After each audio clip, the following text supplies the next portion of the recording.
जो उस समय 21 साल की उम्र के थे। और तीसरा अधिकार था कि पृथक चुनाव क्षेत्र और साथियों यानी जनसंख्या के आधार पर प्रतिनिधित्व और वोट डालने का अधिकार, एक डबल वोट डालने का अधिकार। तो ये जो 4 अधिकार बाबा साहब डॉक्टर अम्बेडकर ने हासिल किए थे साथियों, जब ये अधिकार हासिल किए तो गांधी जी ने अंग्रेजों से संपर्क करना चाहा। अंग्रेजों ने कहा कि हमसे कोई संपर्क करने की जरूरत नहीं है, ये डॉक्टर अम्बेडकर के पाले में बॉल है, डॉक्टर अम्बेडकर से आप बात कीजिए, अगर डॉक्टर अम्बेडकर सहमत होते हैं तो हम आपकी बात को मान सकते हैं। लेकिन डॉक्टर अम्बेडकर, बाबा साहब डॉक्टर अम्बेडकर से बात करने की भी उनकी हिम्मत नहीं थी और उन्होंने सीधे आमरण अनशन शुरू कर दिया। पूना की यरबदा जेल में आमरण अनशन शुरू कर दिया। जब आमरण अनशन शुरू कर दिया तो चारों तरफ पूरे देश में मैसेज चला गया कि गांधी जी ने आमरण अनशन शुरू कर दिया है और चारों तरफ बाबा साहब डॉक्टर अम्बेडकर को धमकियां मिलने लगी।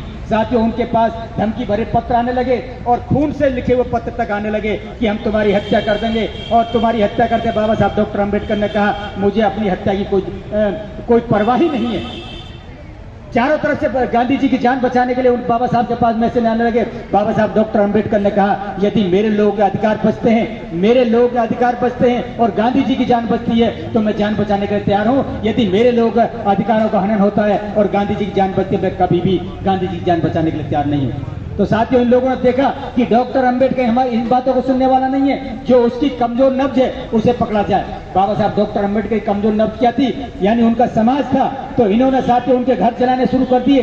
घर चलाए, अमृतसर में घर चलाए गए, कानपुर में घर चलाए गए, महाराष्ट्र में घर चलाए गए, उनके साथ मारपीट करनी शुरू कर दी। उसके बाद में बाबा साहब डॉक्टर अम्बेडकर के पास में जब टेलीग्राम आने लगे, मैसेज आने लगे, तो बाबा साहब जब उनके पास मैसेज आने लगे बाबा साहब का, उनको टेलीग्राम को पढ़ के मन बेहाल हो गया, व्याकुल हुआ। उन्होंने सोचा कि जब जिन लोगों के लिए मैं ये अधिकार हासिल कर रहा हूं, यदि वही लोग नहीं रहेंगे तो इस अधिकार का फायदा क्या होगा। बाबा साहब डॉक्टर अम्बेडकर ने अपने फैसले को बदलने का निर्णय लिया। तो साथियों बाबा साहब डॉक्टर अम्बेडकर यानी 17 अगस्त 1932 को कम्युनल अवार्ड हासिल हुआ और 24 सितंबर, मात्र 37 दिन के बाद में 24 सितंबर 1932 को पूना की यरबदा जेल में पूना पैक्ट के नाम एक समझौता हुआ। बाबा साहब डॉक्टर अम्बेडकर ने सिग्नेचर करने से पहले कहा कि गांधी जी आप हमारे साथ अन्याय कर रहे हैं, बड़ी मुद्दतों के बाद में हमें कोई मौका मिला है मुझे अपने लोगों की स्थिति को सुधारने के लिए। लेकिन गांधी जी इतने निर्दयी थे, उनको दया नहीं आई, उनको बिल्कुल शर्म हया नहीं आई। और उसके बाद बाबा साहब डॉक्टर अम्बेडकर ने सिग्नेचर किए और जैसे ही बाबा साहब ने सिग्नेचर किए वही दस्तावेज गांधी जी ने अपने बगल में दबा लिया। और साथियों बाबा साहब डॉक्टर अम्बेडकर ने ये 24 सितंबर 1932 को ये पूना पैक्ट हुआ। अगले ही दिन बाबा साहब डॉक्टर अम्बेडकर ने 25 सितंबर 1932 को प्रेस कॉन्फ्रेंस बुलाई और कहा कि मेरे साथ धोखा हुआ है और मैं इस समझौते को मानने के लिए तैयार नहीं हूं। लेकिन साथियों लिखतम के आगे बख्तम की कुछ नहीं चलती। गांधी जी के पास दस्तावेज आ चुके थे। साथियों बाबा साहब की बात उसके बाद नहीं चली, लेकिन बाबा साहब डॉक्टर अम्बेडकर जब से पूना पैक्ट हुआ उसी के बाद इसके विरोध में आंदोलन चलाते रहे और 1946 में जेल भरो आंदोलन बाबा साहब डॉक्टर अम्बेडकर ने इसके विरोध में चलाया। तो साथियों बाबा साहब इस देश में वो व्यवस्था लागू करना चाहते कि मानव समाज, बुद्ध का करुणा मैत्री भाईचारे का जो संदेश था, उनके जो जीवन मूल्य थे, जो उनके मौलिक सिद्धांत थे, उनको लागू करना चाहते थे। लेकिन ये उनको लागू नहीं करने दिया गया। बाबा साहब डॉक्टर अम्बेडकर ने उस समय बड़े हताश होकर अपने आप को संभालने का काम किया। लेकिन निरंतर प्रयास में रहे बाबा साहब डॉक्टर अम्बेडकर, निरंतर प्रयास में रहे। वो एक प्रयास में लगे रहे, कभी ना कभी मुझे फिर मौका मिलेगा। साथ ही 1946 में संविधान सभा का चुनाव होना था। जुलाई 1946 में बाबा साहब डॉक्टर अम्बेडकर ने संविधान सभा का चुनाव लड़ना चाहा और पूरे देश में नजर दौड़ाई। तो चारों तरफ कांग्रेस का कब्जा था पूरे देश में, लेकिन बाबा साहब डॉक्टर अम्बेडकर को कहीं सुरक्षित स्थान दिखाई नहीं दे रहा था। लेकिन साथियों बंगाल से फजल हक जो उस समय बंगाल के प्रधानमंत्री थे, उस समय मुख्यमंत्री को प्रधानमंत्री बोला जाता था, यानी वहां के वो मुख्यमंत्री थे फजल हक और जोगीनाथ मंडल, जो बाबा साहब डॉक्टर अम्बेडकर का जो संगठन था सुल्का फेडरेशन, उसके वहां से एमएलए थे। सुल्का फेडरेशन से उनकी मिलीजुली सरकार थी, मुस्लिम लीग और सुल्का फेडरेशन की।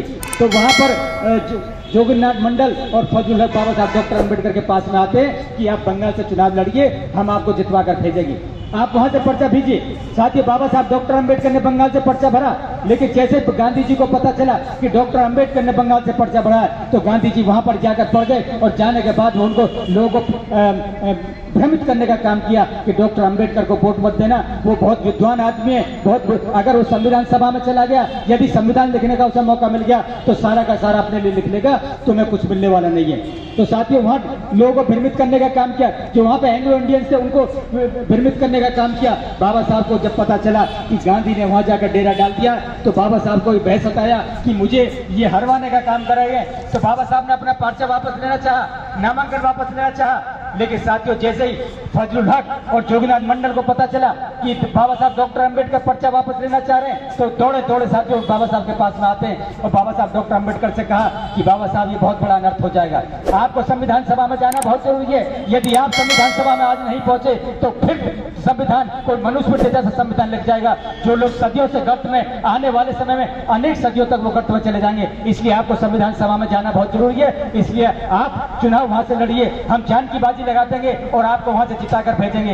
बाबा साहब डॉक्टर अंबेडकर ने अपना मन दोबारा से बनाया और उन्हें बड़ी हिम्मत के साथ वहां से चुनाव लड़ा और कड़े संघर्ष के बाद बाबा साहब डॉक्टर अंबेडकर वहां से जीते और जीतने के बाद जैसे संविधान सभा में आते हैं साथ उसके बाद गांधी जी ने फिर षड्यंत्र किया, बाबा साहब डॉक्टर अंबेडकर के साथ फिर षड्यंत्र किया। जो हिस्सा पूर्वी पाकिस्तान बोला जाता था बाबा साहब डॉक्टर अंबेडकर 4 जिलों से जीत के आए थे, खुलना, जसौर, फूलपुर और बोरीसान, ये इंडायरेक्ट चुनाव था, जिस तरह से एमएलसी का चुनाव होता है इंडायरेक्ट, इस तरह से इंडायरेक्ट चुनाव था और बाबा साहब 4 जिलों से जीत कर आए थे। तो गांधी जी ने वो चारों को चारों जिले पूरी पाकिस्तान में दे दिए, जो आज बांग्लादेश है, जो आज बांग्लादेश में दे दिए। तो बाबा साहब डॉक्टर अंबेडकर ने कहा कि मैं पाकिस्तान की संविधान सभा का सदस्य नहीं बनूंगा। बाबा साहब डॉक्टर अंबेडकर ने इस्तीफा दे दिया वहां से।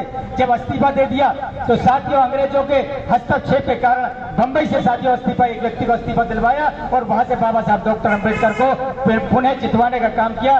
संविधान सभा में बाबा साहब डॉक्टर अंबेडकर जाते हैं और जब संविधान सभा में जाते हैं तो साथियों बाबा साहब डॉक्टर अंबेडकर को ड्राफ्टिंग कमेटी का चेयरमैन बनाया गया। ड्राफ्टिंग कमेटी का चेयरमैन बनाने के बाद में साथियों बाबा साहब सही 7 मेंबर थे, 6 मेंबर और थे और 6 के 6 मेंबर में बाबा साहब डॉक्टर अंबेडकर का किसी ने साथ नहीं दिया।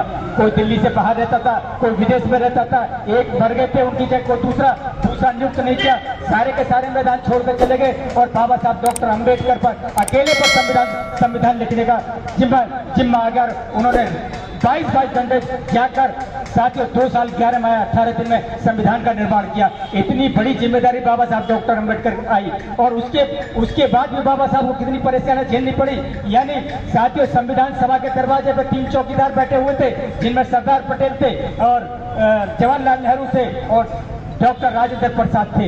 यानी एक ड्राफ्ट बाबा साहब डॉक्टर अंबेडकर तैयार करते, पहले उनको संतुष्ट करते और संविधान सभा में जितने मेंबर थे उनके साथ हफ्तों तक एक ड्राफ्ट पर बहस हुआ करती थी और उसके बाद में वो संविधान की ड्राफ्ट तैयार होगा संविधान में रखने के लिए वो ड्राफ्ट को तैयार करते। कितनी मेहनत बाबा साहब डॉक्टर अंबेडकर ने की आप समझ सकते हैं। जिन्होंने अपनी औलादें 4 औलादें गंवा दी, अपना बेटा उनका आंखों के सामने खत्म हो गया, उसके बाद भी गोलमेज कांड में हमारी लड़ाई लड़ने के लिए जा रहे हैं, इस बात को समझने की जरूरत है साथियों, इस बात को समझने की जरूरत